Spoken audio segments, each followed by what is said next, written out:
एक बार इसमें ऐसे सम्मिलित कर लेते हैं, वैद्युत द्विध्रुव, ठीक है ना, वैद्युत द्विध्रुव, वैद्युत द्विध्रुव। ध्यान से देखिए, हल्का फुल्का समझाएंगे, पहले बता चुके हैं तो ठीक है। वैद्युत द्विध्रुव क्या बताए थे कि अगर समान परिमाण के किंतु विपरीत चिन्ह के, समान परिमाण के, क्या बोल रहे हैं, समान परिमाण के, जैसे मान लेते हैं कि प्लस क्यू और यहाँ पर क्या है माइनस क्यू, समान परिमाण के आवेश है किंतु विपरीत चिन्ह के हैं। तो समान परिमाण के किंतु विपरीत चिन्ह के आवेश एक दूसरे से अल्प दूरी पर स्थित हो, सूक्ष्म दूरी पर स्थित हो, तो इसको हम क्या कहते हैं, वैद्युत द्विध्रुव कहते हैं। ये हमारा वैद्युत द्विध्रुव कहलाएगा क्योंकि इसमें समान परिमाण के दो आवेश और विपरीत चिन्ह के हैं, ठीक है, एक दूसरे से अल्प दूरी पर स्थित है। इस दूरी को हम 2l मान लेते हैं, तो अल्प दूरी पर स्थित है। इस निकाय को ही हम वैद्युत द्विध्रुव कहते हैं। वैद्युत द्विध्रुव एक ऐसा निकाय है जिसमें क्या है कि समान परिमाण के किंतु विपरीत चिन्ह के दो आवेश, ठीक है, एक दूसरे से अल्प दूरी पर क्या होते हैं, स्थित होते हैं। अब वैद्युत द्विध्रुव के हमने आघूर्ण की बात किया था आपसे, वैद्युत द्विध्रुव का आघूर्ण, वैद्युत द्विध्रुव का आघूर्ण, वैद्युत द्विध्रुव के आघूर्ण की हमने बात किया था। तो वैद्युत द्विध्रुव का आघूर्ण को हम P से प्रदर्शित करते हैं। यह सदिश राशि होती है। कैसी राशि है, सदिश राशि है। वैद्युत द्विध्रुव के आघूर्ण को हम कहते हैं क्या है, मोमेंट ऑफ इलेक्ट्रिक डाइपोल, ठीक है, मोमेंट ऑफ इलेक्ट्रिक डाइपोल होगा। ये जो क्या है कि अदिश राशि है, कैसी, सॉरी सदिश राशि है। सदिश राशि इसे स्मॉल p से प्रदर्शित करते हैं। और वैद्युत द्विध्रुव का आघूर्ण होता क्या है, तो किसी वैद्युत द्विध्रुव के किन्हीं एक आवेश, इन दोनों आवेशों में से कोई एक आवेश ले ले, तो वैद्युत द्विध्रुव के किसी एक आवेश, ठीक है, तथा दोनों आवेशों के बीच की दूरी, दोनों आवेशों के बीच की दूरी कितनी है, 2l है। तो इन दोनों के गुणनफल को हम वैद्युत द्विध्रुव का आघूर्ण कहते हैं। यानी यहां से आया था कि P बराबर 2ql, ठीक है, P बराबर क्या आया था, 2ql, ठीक है। वैद्युत द्विध्रुव का आघूर्ण जो होता है, वैद्युत द्विध्रुव के किन्हीं एक आवेश तथा दोनों आवेशों के बीच की दूरी के गुणनफल को हम क्या कहते हैं, वैद्युत द्विध्रुव का आघूर्ण कहते हैं। और ये Q बराबर 2ql आया था, ठीक है ना। अब हम ये देखना चाह रहे थे कि हम आज का हमारा टॉपिक क्या था, आज का हमारा टॉपिक है, ठीक है, इसके मात्रक बीमा वगैरह की हम लोगों ने गणना किया था, तो उतना करने की जरूरत नहीं है। आज का टॉपिक है हमारा कि वैद्युत द्विध्रुव के कारण, वैद्युत द्विध्रुव के कारण वैद्युत क्षेत्र की तीव्रता, वैद्युत क्षेत्र की तीव्रता। देखिए, वैद्युत द्विध्रुव के कारण वैद्युत क्षेत्र की तीव्रता की गणना करनी है हमको। वैद्युत द्विध्रुव के कारण वैद्युत क्षेत्र की तीव्रता, ठीक है ना। ध्यान से समझिए, वैद्युत द्विध्रुव के कारण वैद्युत क्षेत्र की तीव्रता क्या होगी। सबसे पहले हम बात करते हैं कि मान लेते हैं कि हमारे पास एक वैद्युत द्विध्रुव है, ठीक है, यहाँ पर प्लस क्यू आवेश है, यहाँ पर माइनस क्यू आवेश है, किसी को कहीं भी रख सकते हैं, कोई दिक्कत नहीं है। और इनके बीच की दूरी 2l है, ठीक है। यहाँ पर समझिए, वैद्युत द्विध्रुव के कारण वैद्युत क्षेत्र की तीव्रता निकालनी है, तो तीव्रता को हम दो प्रकार से निकाल सकते हैं। एक तो हम इसके अक्ष पर यहाँ पर कोई P बिंदु मान सकते हैं, यहाँ पर वैद्युत क्षेत्र की तीव्रता की गणना कर सकते हैं। एक तो ऐसा हो सकता है कि मैं इधर कहीं पर P बिंदु मान लूँ और यहाँ पर वैद्युत क्षेत्र की तीव्रता की गणना करूँ, ठीक है। या फिर मैं कहीं पर भी ऐसा हो सकता है कि वैद्युत क्षेत्र की तीव्रता की गणना करूँ, ठीक है ना। तो समझना ये है कि वैद्युत द्विध्रुव के कारण वैद्युत क्षेत्र की तीव्रता को ज्ञात करने के लिए सबसे पहले हम क्या करते हैं, सबसे पहले हम देखिए, इनमें दो स्थितियाँ आपकी मुख्य बनेंगी, मुख्य दो स्थितियाँ बनेंगी। पहले तो अच्छी स्थिति पर, अच्छी स्थिति में तीव्रता। पहली बात तो हम ऐसे कर सकते हैं कि इसके अक्ष पर हम वैद्युत क्षेत्र की तीव्रता ज्ञात कर सकते हैं। मतलब कि इसके अक्ष पर, यानी इनसे होकर जाने वाली रेखा के किसी भी बिंदु पर हम वैद्युत क्षेत्र की तीव्रता की गणना कर सकते हैं। अच्छी स्थिति पर वैद्युत क्षेत्र की तीव्रता की गणना करेंगे, तो इसको हमने लिख दिया अच्छी स्थिति में तीव्रता। मतलब क्या है, अच्छी स्थिति में वैद्युत क्षेत्र की तीव्रता की हम बात करेंगे। दूसरी बात ऐसे कर सकते हैं, जब ये आवेश इधर, जब यहाँ पर कोई बिंदु जो है हम अगर इधर कहीं लेंगे, इसके अक्ष पर वो बिंदु स्थित नहीं होगा, तो उसको हम कहेंगे निरक्षीय स्थिति। क्या कहेंगे, निरक्षीय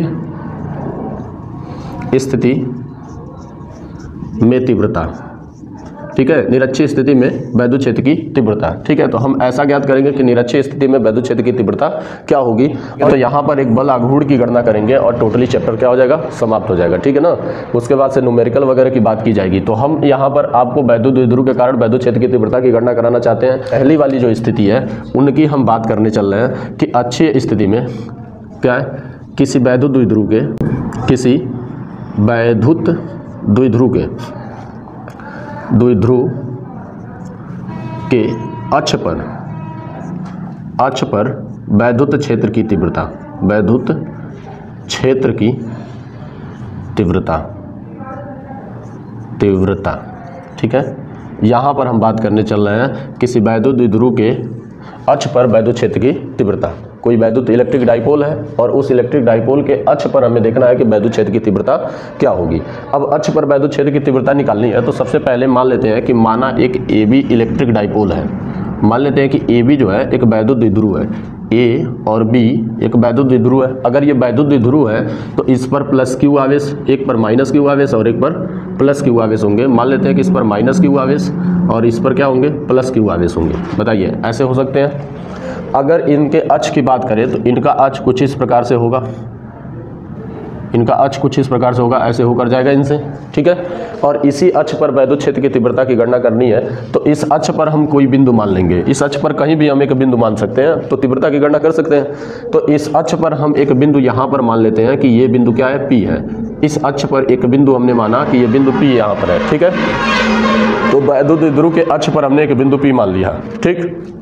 पहली बात तो आप इस बात को बताएंगे कैसे कि माना AB एक वैद्युत द्विध्रुव है जिसके अक्ष पर बिंदु P है।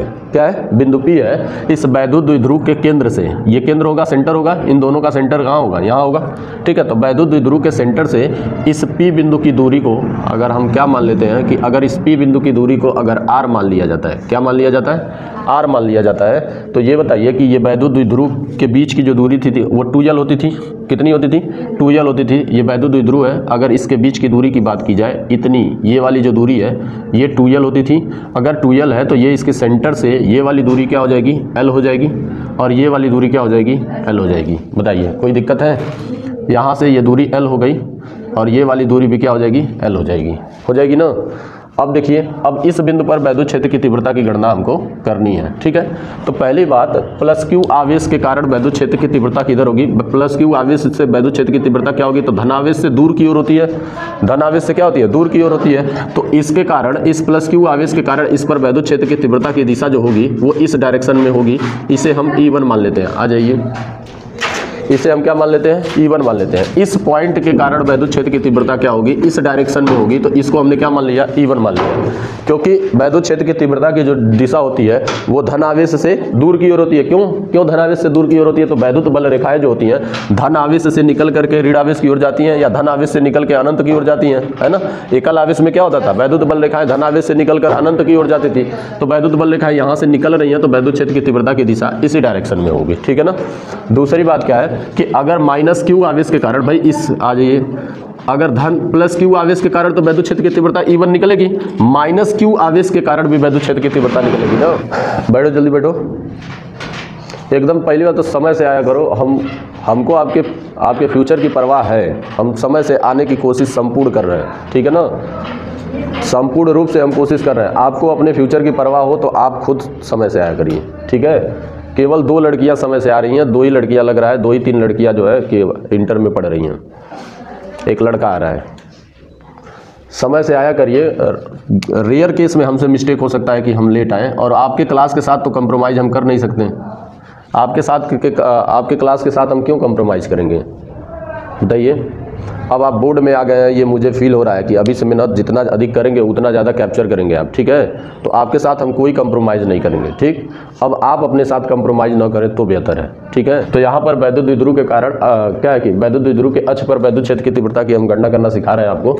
और वैद्युत द्विध्रुव के अक्ष पर वैद्युत क्षेत्र की तीव्रता की गणना किस प्रकार से करेंगे, तो सबसे पहले हमने माना है कि एक वैद्युत द्विध्रुव है, AB एक क्या है, वैद्युत द्विध्रुव है, और इसके अक्ष पर स्थित एक बिंदु P है जो वैद्युत द्विध्रुव के केंद्र से R दूरी पर स्थित है। वैद्युत द्विध्रुव के केंद्र से कितनी दूरी पर स्थित है, R दूरी पर स्थित है। इस बिंदु P पर वैद्युत क्षेत्र की तीव्रता की हमें गणना करनी है। इस वैद्युत द्विध्रुव को देखा जाए तो इन दोनों आवेशों के बीच की जो दूरी होती है वो 2L होती है। अब 2L होती है तो इसके केंद्र से अगर दूरी देखा जाए तो ये L हो जाएगा, ये L हो जाएगा, दोनों मिलकर 2L के बराबर हो जाएंगे, ठीक है। तो ऐसी स्थिति हमने बना लिया।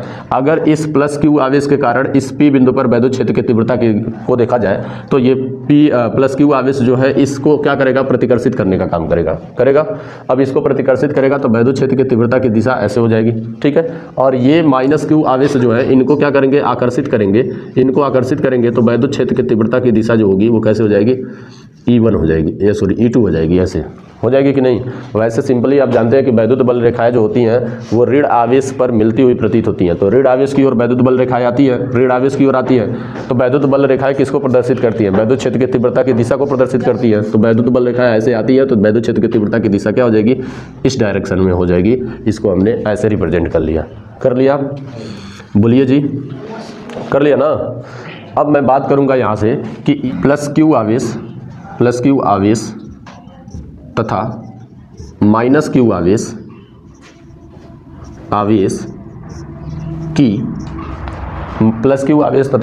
आवेश की पी बिंदु से दूरी, जरा इस पर विचार करते हैं कि प्लस क्यू आवेश तथा माइनस क्यू आवेश का पी बिंदु से दूरी क्या है। तो अगर प्लस क्यू आवेश की बात करेंगे, इसको मान लेते हैं कि इसके सेंटर को O है, इसके सेंटर को क्या मान लेते हैं, O है। तो अगर पी बिंदु क्या है कि पी बिंदु की प्लस क्यू आवेश से दूरी और पी बिंदु की माइनस क्यू आवेश से दूरी ज्ञात करनी है, तो मैं आपसे पूछूं कि ये वाली दूरी कितनी है, ये BP की दूरी कितनी है। तो यहाँ से मैं लिख सकता हूँ कि BP बराबर, देखो ये टोटल यहाँ से यहाँ तक की दूरी R है। अब R में से L घटा देंगे तो यही वाली दूरी बचेगी। बोलिए, यहाँ से इतनी दूरी क्या है, इतनी दूरी जो है R है। अब R में से अगर इस L को घटा दिया जाए तो ये वाली दूरी ज्ञात हो जाएगी कि नहीं हो जाएगी। तो हमने क्या किया कि इसको लिख सकते हैं कि R माइनस L, बोलिए लिख सकते हैं। तथा अगर मैं बात करूं AP की दूरी की बात करूं तो AP की दूरी, देखिए ये BP जो है वो प्लस Q की दूरी है, प्लस Q आवेश की दूरी है, प्लस Q आवेश की दूरी है ये, ठीक है ना। और ये माइनस Q आवेश की दूरी है, बोलिए है कि नहीं, माइनस आवेश की दूरी है, माइनस Q आवेश की दूरी है। और इसको क्या लिख सकते हैं, R प्लस L लिख सकते हैं। बोलिए लिख सकते हैं कि नहीं। दोनों आवेशों के बीच की दूरी पता चल गई ना। तो यहाँ पर अगर मैं बात करूँगा, दोनों आवेशों के बीच की दूरी पता चल गई, तो यहाँ से लिख सकते हैं।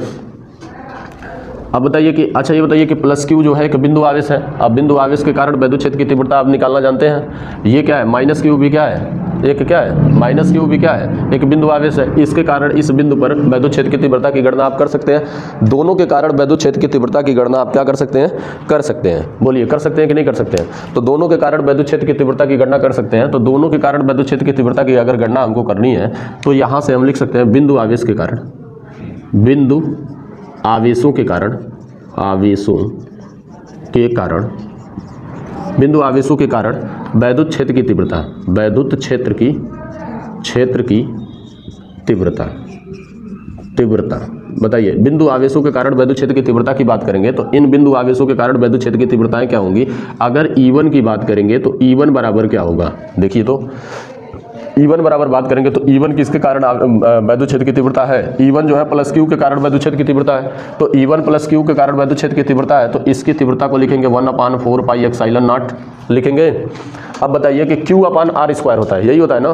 तो Q अपान Q के जगह पर क्या है, प्लस Q है, तो Q हो गया अपान, अच्छा चिन्ह तो हम रखते नहीं है, डायरेक्शन यहाँ पर बना लिए हैं ऑलरेडी, वैद्युत क्षेत्र की तीव्रता की दिशा बना लिए हैं। माइनस चिन्ह जो है ये माइनस आवेश है, इसी के कारण हम तो यहाँ पर केवल परिमाण रखते हैं ना। दोनों आवेशों के परिमाणों के गुणनफल के समानुपाती बल निकालते थे तो दोनों आवेशों का परिमाण रखते थे, केवल माइनस प्लस नहीं रखते थे। दोनों आवेशों का हमें परिमाण से मतलब था, ठीक है ना। यहाँ पर माइनस होने के कारण ही डायरेक्शन इधर दिखा लिए हैं। तो अगर यहाँ पर माइनस भी होता तो हमें माइनस लिखने की आवश्यकता नहीं पड़ती। बात समझ रहे हैं, हम माइनस लिखते नहीं, केवल हम परिमाण रखते हैं इनका, ठीक है। इनकी प्रकृति ऋणात्मक है, उससे हमें क्या लेना देना, तभी तो इसमें इंक्लूड तो हो जा रहे हैं ना। इसके प्रकृति ऋणात्मक नहीं होती तो ये भी बल इसी, ये भी वैद्युत क्षेत्र की तीव्रता इसी डायरेक्शन में होती, तो दोनों को जोड़ा जाता, दोनों को क्या किया जाता है, जोड़ा जाता। अब प्रकृति ऋणात्मक होने की वजह से दोनों की डायरेक्शन ऐसे है तो दोनों को आपस में क्या किया जाएगा, घटाया जाएगा। तो ये बात है, ठीक है ना। तो यहाँ से क्या करेंगे कि Q अपान क्या हो जाएगा, R स्क्वायर हो जाएगा, Q अपान R स्क्वायर। तो R के जगह पर तो R तो है नहीं, R तो ये वाली दूरी है, R स्क्वायर करेंगे तो ये वाली दूरी हमको चाहिए। दोनों इस आवेश और इस बिंदु के बीच की दूरी चाहिए, इस आवेश और इस बिंदु के बीच की दूरी BP होगी और BP की वैल्यू कितने के बराबर है, R माइनस L के बराबर है। तो R माइनस L का क्या हो जाएगा, स्क्वायर हो जाएगा। बोलिए हो जाएगा। इसको समीकरण नंबर 1 मान लेते हैं, मान लिया जाए। दूसरी बात क्या है कि अगर ऐसे ही इसी प्रकार E2 को निकाला जाए तो E2 निकालेंगे तो 1/4 पाई एप्सिलॉन नॉट Q अपान क्या हो जाएगा। अब बताइए कि देखिए ये वाला आवेश है, इस आवेश से इस आवेश के बीच की दूरी और इस आवेश से इस आवेश के बीच की दूरी कितनी होगी, कितनी होगी, दोनों के आवेशों के बीच की दूरी R प्लस एल का स्क्वायर हो जाएगा। अभी दो स्थितियां हम आपको बताएंगे, दो स्थितियां बताएंगे। अगर देखिए, अगर मैं माइनस प्लस नहीं रखा तो क्या स्थिति बन रही है, अगर माइनस प्लस रख रहे हैं तो क्या स्थिति बनेगी, दोनों की गणनाएं की जा सकती है, दोनों विधियों से हल किया जाएगा तो वही आंसर आएंगे, ठीक है ना। अगर माइनस को इंक्लूड करके इसमें रख के भी लगाएंगे तो भी वही वैल्यू आएगी। बस आपको क्या करना होगा कि इसकी डायरेक्शन इधर करनी होगी, फिर दोनों आपस में घट जाएंगे, माइनस आएगा तो सारी स्थितियां वही आएंगी, ठीक है ना। आ जाइए, इतनी बात समझ में आई आपको, ठीक है। यहां से इसको समीकरण 1 मान लिया और इसको समीकरण हमने क्या मान लिया, 2 मान लिया। ये r माइनस एल का स्क्वायर हो गया, ये r प्लस एल का स्क्वायर हो गया। क्लियर है ना, इतनी बातें सबको समझ में आ रही है। E1 तथा E2 जो है, E1 तथा E2 एक दूसरे के विपरीत है, एक दूसरे के विपरीत दिशा में है, विपरीत दिशा में है, दिशा में है। यदि इनका परिणामी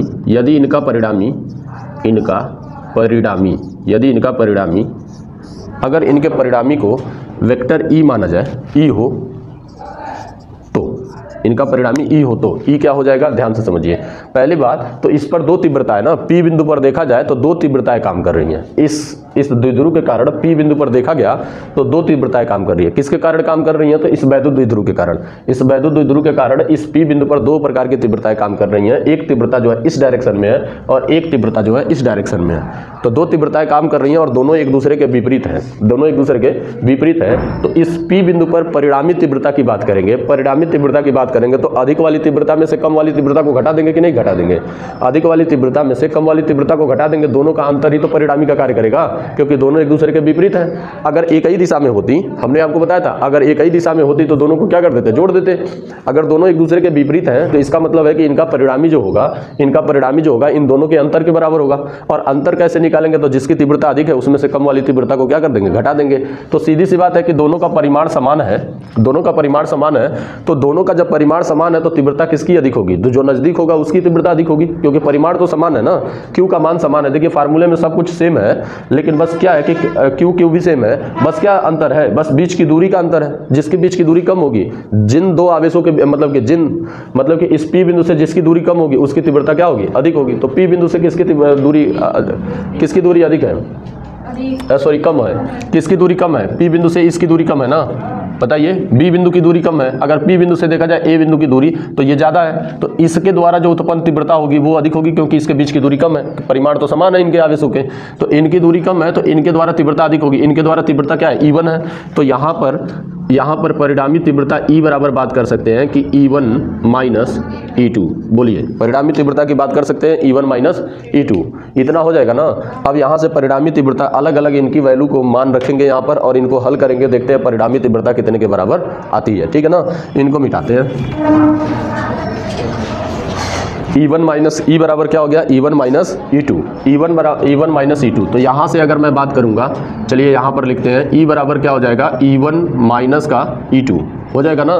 तो E1 माइनस E2 लिखेंगे तो E1 की वैल्यू समीकरण 1 से और E2 की वैल्यू समीकरण 2 से उठाकर इसमें रखेंगे तो क्या आएंगे, E बराबर हो जाएगा 1/4 पाई एक्साइलन नॉट। एक्साइलन नॉट ही केवल लिख रहे हैं, एक्साइलन नॉट के हमने नहीं लिखा है। इसका मतलब कि ये जो वैद्युत द्विध्रुव है और ये पी बिंदु है, इनके बीच जो है माध्यम क्या है, वायु है। अगर कोई माध्यम होता तो एक्साइलन नॉट के लिखते या एक्साइलन लिख देते, केवल यही करते ना। तो हम निर्वात में या माध्यम में बात कर, वायु वाले माध्यम में बात कर रहे हैं, ठीक है ना। तो यहाँ पर क्या हो जाएगा, E1 की वैल्यू हमने रखा 1/4 पाई एक्साइलन नॉट, Q अपान क्या हो जाएगा, R माइनस एल का स्क्वायर। बोलिए हो जाएगा कि नहीं हो जाएगा, हो जाएगा। इसकी वैल्यू रख दिया E1 की, और E2 की वैल्यू रखेंगे तो ये क्या हो जाएगा, माइनस क्या हो जाएगा 1/4 pi epsilon naught Q upon R plus L का स्क्वायर। बोलिए हो जाएगा, इतना हो जाएगा। अब जरा आप विचार करोगे तो मैं चाहता हूं कि इसमें से Q अपान, देखिए Q भी कॉमन दिख रहा है, दोनों में Q है, Q कॉमन दिख रहा है। दूसरी बात 1/4 पाई एक्साइलन नॉट कॉमन दिख रहा है, तो इनको कॉमन ले लेते हैं। तो E बराबर क्या हो जाएगा कि Q upon 4 pi epsilon naught common ले लिए, ठीक है। बचेगा क्या, बचेगा 1/R माइनस एल का होल स्क्वायर, और माइनस क्या होगा 1/R प्लस एल का होल स्क्वायर। बताइए यही बचेंगे ना। अगर इनको हल किया जाए, टोटल मैथमेटिक्स है, बिल्कुल ध्यान देंगे इस पर, ठीक है ना, थोड़ा ट्रिकली मैथमेटिक्स है। Epsilon not. अच्छा ये बताइए इसका गुणा करेंगे तो यहाँ पर गुणा हो जाएगा, तो इसका गुणा करेंगे तो यहाँ पर हो जाएगा r प्लस एल का होल स्क्वायर। अरे इसका गुणा इधर, इसका गुणा इधर और इसका इसमें गुणा, ठीक है, यही तो होता है रूल। तो इनका हो जाएगा r माइनस एल का whole square, r plus L का होल स्क्वायर, इसका गुणा इधर करेंगे तो क्या हो जाएगा r माइनस एल का होल स्क्वायर, और बटे में क्या हो जाएगा, जरा बताइए कि इन दोनों का आपस में गुणा होगा। तो एक बात विचार करिएगा, इन दोनों का आपस में गुणा हो रहा है। जैसे फॉर एग्जांपल समझिएगा, मैं यहाँ पर एक शब्द लिखता हूँ, पहले आपत्ति जताइएगा, उसके बाद से बात करेंगे। यहाँ पर मैं लिख सकता हूँ r माइनस एल स्क्वायर का होल स्क्वायर, लिख सकते हैं। देखिए जिनको नहीं समझ में आ रहा है वो इस बात को समझेंगे। जैसे कि मैं मान लेता हूँ कि अगर नीचे क्या है, a का स्क्वायर है, ठीक है, मान लो किसी के नीचे a का स्क्वायर है, और क्या है कि a स्क्वायर में अगर गुणा कर दिए b स्क्वायर का, तो हम इनको क्या लिख सकते हैं कि a गुणे b का होल स्क्वायर, बोलो लिख सकते हैं कि नहीं। अब ये गुणा हो जाएंगे तो ए बी का होल स्क्वायर हो जाएगा। Just like that. इसी प्रकार से देखेंगे कि अगर ए का मान अगर क्या हो r माइनस एल का स्क्वायर है, और b की जगह पर क्या हो r प्लस एल का स्क्वायर हो ना। अब इनको हम लिख सकते हैं कि r माइनस एल और r प्लस एल मतलब गुणे इतने का होल स्क्वायर, बोलिए लिख सकते हैं कि नहीं। और इनका गुणनफल होगा तो R square minus L square के पावर, टोटल के पावर स्क्वायर है तो स्क्वायर, बोलिए हो जाएगा कि नहीं हो जाएगा।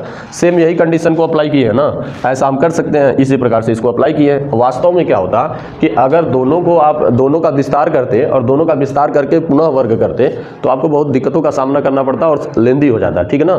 तो यहाँ पर हमने एक अपना सुझाव लगाया है, मतलब कि यहाँ पर एक शॉर्ट वे देखा है कि ये प्लस में है और ये माइनस में है, तो ये क्या बनेंगे, ए स्क्वायर माइनस बी स्क्वायर का फार्मूला बनेगा। तो इसको हमने ए स्क्वायर माइनस बी स्क्वायर के फार्मूले पर रख लिया। चूंकि दोनों का स्क्वायर है तो दोनों को स्क्वायर कर लिया, हो गया कि नहीं हो गया, ठीक है, इसके अकॉर्डिंग, ठीक है। तो ऐसा कर लेंगे तो ये इतना हो जाएंगे आपके। इसके बाद से हमें बात करनी है यहाँ पर, अगर इन दोनों को तोड़ेंगे तो क्या हो जाएगा, Q upon 4 pi epsilon not, ये तो ऐसे रहेंगे। इन दोनों को तोड़ेंगे तो यहाँ लिख सकते हैं R square plus L square minus plus लिख सकते हैं 2RL लिख सकते हैं। और इसको तोड़ेंगे तो माइनस ऐसे रहेगा, तो ये देखिए माइनस, इसको तोड़ेंगे तो आर स्क्वायर होगा प्लस आर स्क्वायर होगा, तो माइनस का गुणा होगा तो माइनस का आर स्क्वायर हो जाएगा। और यहाँ पर प्लस एल स्क्वायर होगा, लेकिन इस माइनस का गुणा होगा तो माइनस का क्या हो जाएगा, एल स्क्वायर हो जाएगा। और यहाँ पर माइनस 2RL होगा, लेकिन माइनस का गुणा हो जाएगा तो प्लस हो जाएगा, तो प्लस क्या हो जाएगा 2RL हो जाएगा। बोलिए हो जाएगा कि नहीं हो जाएगा। आप बटे क्या हो जाएगा, बटे क्या हो जाएगा आपका R square minus L square का होल स्क्वायर, बोलिए हो जाएगा जी। अब एक काम कर सकते हैं, देखिए एल स्क्वायर से एल स्क्वायर कट जाएगा, आर स्क्वायर से आर स्क्वायर कट जाएगा, और यहाँ से ई बराबर बचेगा Q upon 4 pi epsilon not. और यहाँ से ये दोनों जुड़ जाएंगे क्या, तो ये दोनों जुड़ जाएंगे तो ये क्या हो जाएगा कि 4, अब इनको ये लिखने की ज़रूरत नहीं है, ऐसे इसको लिख सकते हैं गुणे 4RL अपान क्या हो जाएगा R square minus L square का होल स्क्वायर, बोलिए इतना हो जाएगा। अब ये जो Q जो अब हमने इस किनारे किया था, Q को इसके साथ भेज सकते हैं कि नहीं, तो Q के साथ भेजेंगे, थोड़ा सा और दिमाग लगाइएगा। पहली बात तो ये आपका एक फार्मूला बन जाएगा, ये आपका एक फार्मूला बन जाएगा, लेकिन इस फार्मूले को और शॉर्ट रूप में करते हैं, ठीक है ना। इस फार्मूले को और शॉर्ट रूप में करेंगे तो E बराबर क्या हो जाएगा, Q को इधर भेज देते हैं तो 1/4 पाई एप्सिलॉन नॉट, और गुणे क्या हो जाएगा कि देखिए इसको लिख सकते हैं 2 गुणे ये बताइए लिख सकते हैं क्या 2QL, और गुणे क्या लिख सकते हैं R। कितने लोग मेरी बात से सहमत हैं, 2 गुणे 2QL गुणे R, सहमत है। Q यहाँ से गया, 4 को हमने 2 भागों में तोड़ा, 2 गुणे 2 किया, ठीक है, तो 2 गुणे 2 हो गया 4, ठीक है। अब यहाँ से Q को हमने यहाँ भेजा तो 2QL कर लिया, यल यहाँ पर है तो यल को पहले लिख लिया, R को बाद में लिख लिया, बस यही किया हूँ ना। अब आप सोच रहे हैं कि मैंने 2QL क्यों बनाया, तो क्योंकि मेरे पास एक फार्मूला ये भी है कि 2QL बराबर P, यहाँ पर अभी लिखा था मैंने मिटाया है, ठीक है। तो 2QL बराबर P होता है, तो यहाँ पर हम कह सकते हैं कि यहाँ से आर स्क्वायर माइनस क्या हो जाएगा एल स्क्वायर का होल स्क्वायर। यहाँ से E बराबर अगर बात करेंगे तो 1/4 पाई एप्सिलॉन नॉट 2Q, यहाँ पर देखिए 2P हो जाएगा। अब यहाँ पर गुणे R है तो 2PR बटे क्या हो जाएगा R square minus L square का होल स्क्वायर। बताइए इतना हो जाएगा कि नहीं। इसको आप फार्मूले के रूप में समझ सकते हैं, ठीक है, इसको समझ सकते हैं। लेकिन और थोड़ा सा बात करते हैं, यदि ऐसी बात करते हैं कि यदि R is greater than L, ठीक है ना। मतलब कि यदि ऐसा हो कि R का मान जो है L की अपेक्षा बहुत अधिक हो, मतलब क्या है कि आपको पता है, आपको एक बात पता है, ध्यान से समझिए आपको एक बात पता है, बिल्कुल ध्यान से समझेंगे, बात करना बंद करके। आपको पता है कि HCl की अगर बात करें, ये वैद्युत द्विध्रुव का कार्य करता है ना जी? क्या बतिया रही है जी? HCl की अगर बात करेंगे तो HCl जो है वैद्युत द्विध्रुव का कार्य करता है। किसका कार्य करता है? इलेक्ट्रिक डाइपोल का कार्य करता है। इसका एक अणु इलेक्ट्रिक डाइपोल का कार्य करेगा। तो इनके परमाणुओं के बीच की दूरी नैनोमीटर में होती है, बहुत कम होती है इनके बीच की दूरी, नैनोमीटर में होती है। तो इसकी तुलना में इससे अगर 5 भी मीटर देखा जाए, 1 भी मीटर देखा जाए, तो इनकी तुलना में इनके बीच की दूरी की तुलना में 5 मीटर जो है, या 1 मीटर, 2 मीटर, 3 मीटर भी बहुत अधिक मान होंगे, बहुत अधिक मान होंगे ना। तो सीधी सी बात है कि यहां पर मैंने कहा कि R is greater than L, मतलब कि L का मान जो है, सॉरी R का जो मान है वो L की तुलना में क्या है? बहुत अधिक है, ठीक है ना। अर्थात R का जो मान है L की तुलना में बहुत अधिक है। तो L को नगण्य, तो L को क्या कर लेते हैं? L को नगण्य मान लेते हैं। नगण्य मानने पर तो इनको हम क्या कर लेते हैं? नगण्य मान लेते हैं। भाई सीधी सी बात है कि इलेक्ट्रिक डाइपोल बहुत सूक्ष्म होंगे, इलेक्ट्रिक डाइपोल, और इसकी तुलना में R की दूरी अगर अधिक होगी, R की दूरी अधिक होगी, तो इसको हम नगण्य मान लेंगे कि नहीं। और L क्या है? L तो अभी आधी दूरी है, यहाँ पर दोनों के बीच की दूरी नैनोमीटर में होती है, और दोनों परमाणुओं के बीच की दूरी नैनोमीटर में होती है। इसकी तुलना में अभी उस नैनोमीटर का भी आधा करना है, तो और सूक्ष्म दूरी आएगी कि नहीं। तो L का मान जो है नगण्य मान सकते हैं कि नहीं मान सकते हैं? तो अगर L का मान नगण्य मान लेते हैं, जब L का मान नगण्य मानेंगे तो E बराबर क्या आ जाएगा आपका? E बराबर 1/4 पाई एप्सिलॉन नॉट। अब L को तो छोड़ देना है हमको, नगण्य मान लिया तो L को छोड़ देंगे, तो 2PR बटे क्या हो जाएगा? R square minus L square हो जाएगा। तो R square minus L square होगा तो R स्क्वायर हो जाएगा, L तो हट जाएंगे, L हट जाएंगे तो R स्क्वायर का स्क्वायर हो जाएगा। बोलिए हो जाएगा कि नहीं हो जाएगा? तो E बराबर क्या आ जाएंगे? 1/4 पाई एप्सिलॉन नॉट 2PR बटे R के घाते 4।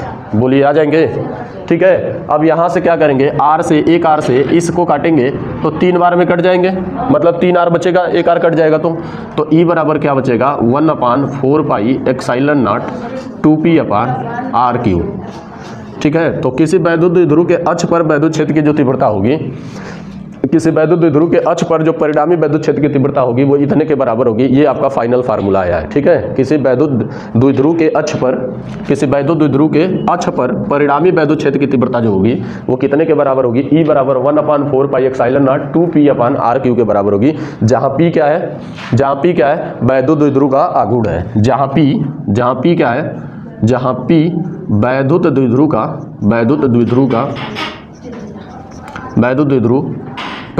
आघूर्ण है।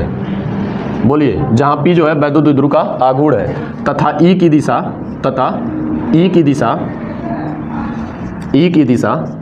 किधर होगी? बताइए, आप बताइए E की दिशा किधर होगी?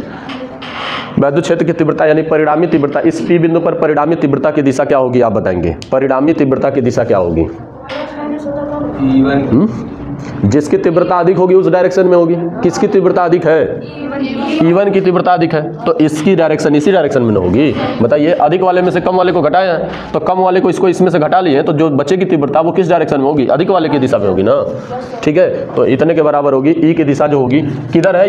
ये दिशा किधर है? ऋण आवेश से धन आवेश की ओर है ना। तो ऋण आवेश से E की दिशा जो होगी ऋण आवेश से धन आवेश की ओर होगी, धन आवेश की ओर होगी, ठीक है ना। ऋण आवेश से धनावेश की ओर होगी। बोलिए, पूरी बात समझ में आ गई? बतिया लो तू सब है। भाई समझ में आ गया?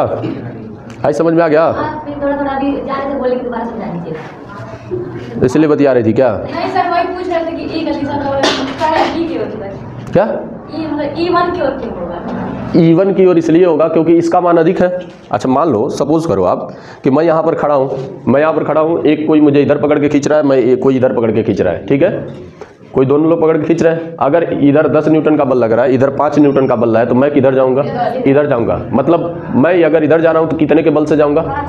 5 न्यूटन के बल से, क्योंकि 10 में से 5 को घटा देंगे तो कितना बचेगा? 5 न्यूटन। वही परिणामी बल होगा। अब परिणामी बल की दिशा किधर होगी? जिधर मैं जा रहा हूँ और बल जिधर अधिक लगा है उधर ही तो मैं जाऊँगा, तो दिशा यही होगी ना। तो जस्ट लाइक डेट इसकी दिशा क्या होगी कि ये मान अधिक है, ये मान कम है, इसमें से इसको घटाया है, तो परिणामी तीव्रता की जो दिशा होगी इसी के डायरेक्शन में होगी और इसी के डायरेक्शन में होगी। तो ये क्या है, ये डायरेक्शन कैसे है, ऋण आवेश से धनावेश की ओर है ना। तो इस डायरेक्शन को कह सकते हैं ऋण आवेश से धनावेश की ओर। बोलिए इतनी बात समझ में आई। इसी तीव्रता को हम दूसरे सीक्वेंस में ऐसे निकाल सकते हैं, ध्यान से समझिएगा। इसी तीव्रता को एक और रूप में निकाला जा सकता है। इस तीव्रता को एक और रूप में कैसे निकालेंगे, तो क्या कर सकते हैं कि इस अगर माइनस प्लस को रखेंगे तो दोनों की डायरेक्शन पहले एक मान लेंगे और फिर दोनों के सूत्र में यहाँ पर माइनस रख देंगे। बताइए यहाँ पर माइनस रखेंगे तो यहाँ पर वैल्यू माइनस में आ जाएगी कि नहीं आ जाएगी। और जब दोनों को यहाँ पर जोड़ेंगे तो जब इसकी वैल्यू रखेंगे तो ऑलरेडी माइनस हो जाएगा, तो दोनों स्थितियों में मान वही आएंगे ना। इसके बाद से वही प्रोसेस करना होगा। बताइए दोनों स्थितियों में मान वही आएंगे कि नहीं आएंगे ना। तो हमने क्या किया कि माइनस को न रख करके, माइनस अगर रखते तो आपको कन्फ्यूजन ज़्यादा होता, इसलिए माइनस न रख करके डायरेक्ट हमने वैल्यू को फाइंड आउट किया है। ठीक है ना, दोनों वैल्यू को निकाला है। ठीक है, छापने से पहले आप कैसे लिखेंगे इसको, ये 2 लाइन 4 लाइन आप ही को लिखना है, बस हमारा काम है समझाना। बाकी सब तो हमने लिख दिया है, आपको इसमें कुछ भी संशोधन नहीं करना है। ठीक है ना, इसमें भी आपको वैसे ही बना के लिखना है। तो आप सबसे पहले लिखेंगे कि माना, क्या करेंगे, सबसे पहले लिखेंगे क्या कि माना ए बी एक वैद्युत द्विध्रुव है। ठीक है, माना ए बी एक वैद्युत द्विध्रुव है, इससे r दूरी पर स्थित बिंदु P है जिस पर वैद्युत क्षेत्र की तीव्रता की गणना करनी है। मतलब ऐसे बोलेंगे कि माना ए बी एक वैद्युत द्विध्रुव है, ठीक है, जिसके अक्ष पर इस वैद्युत द्विध्रुव के केंद्र से r दूरी पर स्थित बिंदु P है जिस पर वैद्युत क्षेत्र की तीव्रता की गणना करनी है। ऐसे लिखेंगे, फिर फिगर बनाएंगे, सारी स्थिति लिखेंगे। ठीक है ना।